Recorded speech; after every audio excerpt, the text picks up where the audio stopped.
Oh, I wanna be like you. I wanna walk like you, talk like you too. What's up, guys? Ghost Rider 822005 here, bringing you guys finally another video.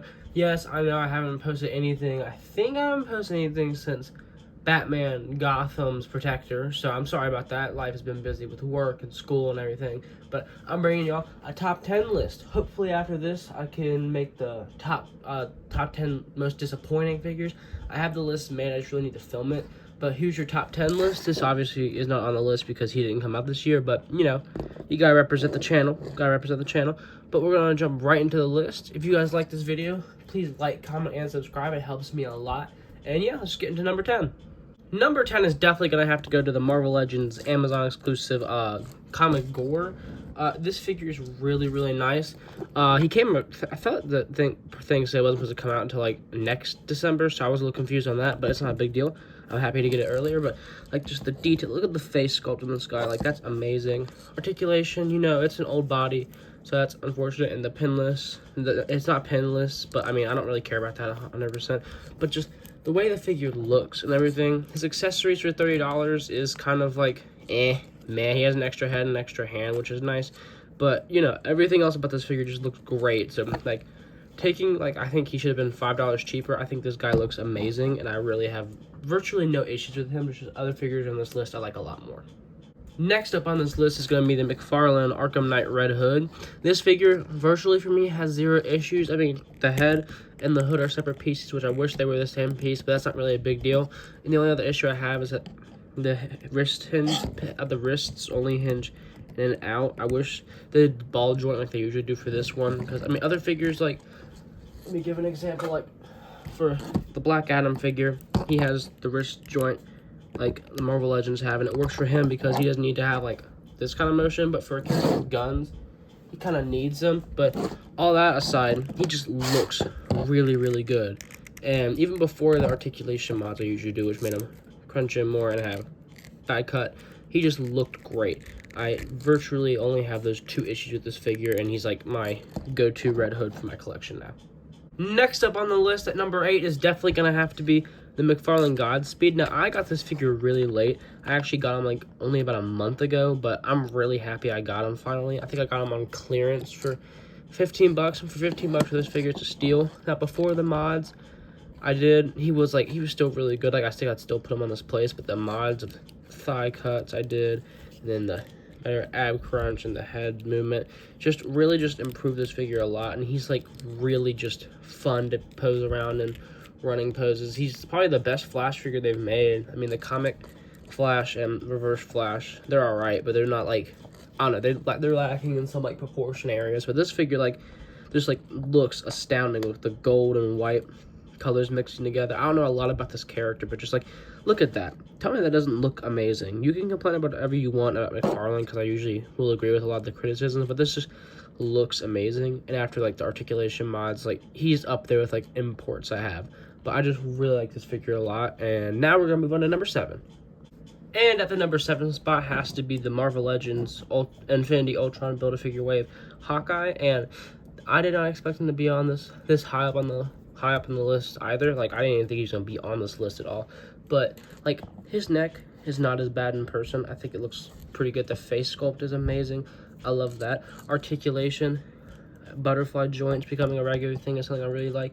But the main reason this guy is on this list is the neck setup they have going on here. So he has the disc hinge like normal, but he also has a ball joint at the neck, so you can get like all of this head movement back and forth, and then look up and down perfectly. This is what I want for the future of all figures they make, is this neck system, because this neck system is literally perfect. I have no issues with it. His neck is like, doesn't look as tall, like it's definitely like long, but like it just, I don't even care if he even looks a little long, because just like the poses you can get with this guy with the neck that he has, like just the joint system, are just like really amazing. I just like it really just brings up the figure's fun factor more than I ever thought it would.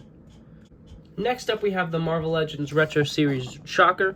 This Shocker is perfect in my opinion. I can't really think of anything I'd want them to do. I know people were saying I want them to color in the lines in the costume, but whenever I saw someone do it themselves, it didn't look right. So I think this looks great. You know, I'm not really upset about the lack of wrist rotation other than just right here, because the sculpt just looks great like this, and the alternate glove pieces are great. I virtually have no issues. I mean, it'd be nice to hit a butterfly joint, but like I'm not really stressing over that too much. The figure just looks amazing, and he just goes really great with my classic Spider-Man villains that I'm really trying to build up. But yeah, I think this figure is really great and really deserving the spot. Coming in at the number 5 spot has to be the Build-A-Figure Conchu. Now this Build-A-Figure wave itself, I will admit, is full of just kind of like they're cool figures, but like nothing really mind-blowing. But I will say that this Conchu figure was worth every penny I spent on the Build-A-Figure wave. His sculpt is amazing. His articulation is really good, all things considered. The ball joint at the head actually worked. I was worried I was going to be upset about that, but no. The head works great, has all the posability you'd want. He holds the staff really well. It's not losing his hand or anything, and he stands, and he's a just imposing figure. I mean, putting him next to, sorry, I'm getting over a cold, but him next to like a Shocker figure, like he is just imposing compared to all the other figures I had in my collection. He just really stands out with the way he looks. Getting into the top 4 of my list has to be the Figma Demon Slayer Tanjiro. This figure is just really good. His articulation is just perfect. I only have him in Inosuke, and he is definitely my favorite in that set. I have not gotten to get Tanjiro and Nezuko yet, just because I haven't had like the money to, honestly, because that Tanjiro on Amazon is like 170, so I probably have to wait till the summer to get him. But this guy's my introduction to this line. Is actually an impulse buy, and I don't regret it even in the slightest. He just looks amazing. He poses great, and I'm just really happy about him. And he obviously deserves a number 4 spot. And he really just jump-started me into getting back into import figures. And speaking of imports, into number 3 spot is going to be the Revoltech Amazing Yamaguchi Deadpool version 2. This figure is just like really, really cool. Honestly, like his joints are pretty smooth. I could not imagine animating with this guy. Like, it's just, his joints are just really weird, but I'm not grading it off of, like, animation ability. I'm grading it off action figure-wise, and just, overall, this figure is just really fun to play around with and pose with. I mean, just look at the ab crunch this guy has. Like, that's crazy, crazy, crazy. Like, I really just, this figure's a lot of fun just to pose with, have fun with. The only issue I have, obviously, as you just saw, is these holster things come off super easily. But it's only on this side. This one, like, stays on pretty decently, but it's like, yeah, it's just that these kind of fall off super easily. That's the only issue I really have with them. But, like, I don't really get bothered by that too much just because of how much fun this figure really is to just pose and everything. So, yeah, he's in number 3 spot. Let's get into the top 2. And the number 2 spot's definitely going to have to go to the Marvel Legends Man Without Fear Hasbro Pulse exclusive Daredevil. This body really works for this figure. And now I see a lot of people complaining about the way, like, proportionally, he is a little wonky in the shoulders. That's about all I could say negatively about the way he looks. I'm actually going to compare him side by side with another Marvel Legends real quick, just so you get like an idea. But he is really like good scaled. Everywhere else I see them like comparing him with other figures height-wise. It's with the Renew Your Vows SpiderMan body. And personally, I think that body's way too big for Spider-Man. That's why I didn't get that figure. But like, he looks good with Shocker right there. I think he looks great. Again, shoulders I think should be like out more. But like other than that, I mean, this figure is just a lot of fun to pose. This neck system, it works a lot better on this body than it did with the retro Spider-Man, because like it just actually looks natural looking up and down. I love dumbbell joints on figures. It just poses a lot better. I prefer the Hawkeye system though. But butterfly joints are great. Ab crunch is fantastic. I wish he had an alternate head with him just as Matt Murdock, but like I can't really complain too much. I mean, the set was a little expensive, but like I wanted every figure in the set, so it's not like I was just buying it for Daredevil, because I wanted Elektra and that bullseye body, and the color just looked really cool. But yeah, this is number 2. Let's finally get into number 1. And number 1 on this list is obviously going to go to the Marvel Legends Conchu Wave Howard the Duck. This figure's articulation is literally perfect. I couldn't think of anything else I want to change. Ball jointing neck is amazing. The fact that they're able to put articulation on the arms is understandable.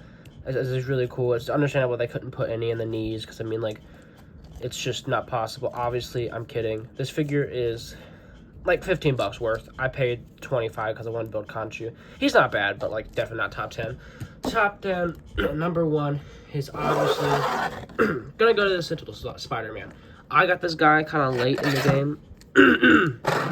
Late in the game of, like, this guy coming out. I got him, like, I think in July, June, maybe, or something. I think he came out in January, but, man, this figure is just so much fun. He's my favorite Spider-Man in my collection.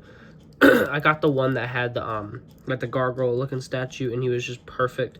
I really like that gargoyle statue, and that's how he's displayed in my room. Hopefully gonna do a collection update soon, guys. I need to get new shelves for more of my Marvel Legends figures because they're outgrowing the shelf I have now.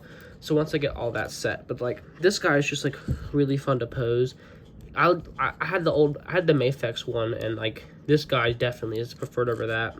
But like just like posing him is just like really easy. I mean, any pose you can think of, like you can really get this guy into. And I paid like a hefty price for this guy, like $200 I paid for this guy, and I didn't even regret it for 1 second. He was the first figure I got, my first paycheck for my job. It's the first job I've ever had, and he's like a grail figure I've been wanting for a while, because like, just look how good that poses. Animating with him can be a little finagly sometimes just because his legs are kind of thin, but again, one of these stands. I'm working on that Spider-Verse stop motion. Hopefully that comes out early 2020, 2023. I'm like really close to being done with it, so hopefully that comes out really soon. But like just like posing him and everything is just really, really fun. I really enjoy this figure a lot, and that's why he's my number one. And overall, guys, that is my top 10 list of 2022. It has been a really good year for action figures. I do think that the price increases are going to kill the like collecting for me a little bit. Like, I'm never gonna stop, but I've definitely found myself getting a lot more picky with figures.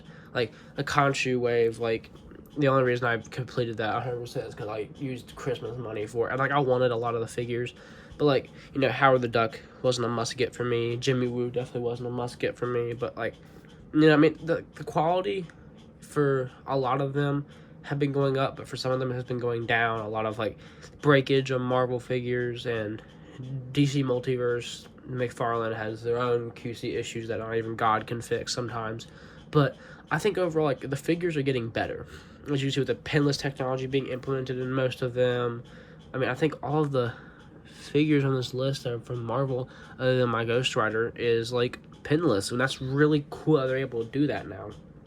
But I think it's been a good year. Price increases are definitely going to hurt things, but, you know, I'll talk about that more in my disappointing figures of the year, because I have a lot of opinions on those guys. But yeah, hope you guys enjoyed this video. Like, comment, and subscribe. Let me know if you do want to see the top 10 most disappointing figures, and I'll catch you guys next time. Peace.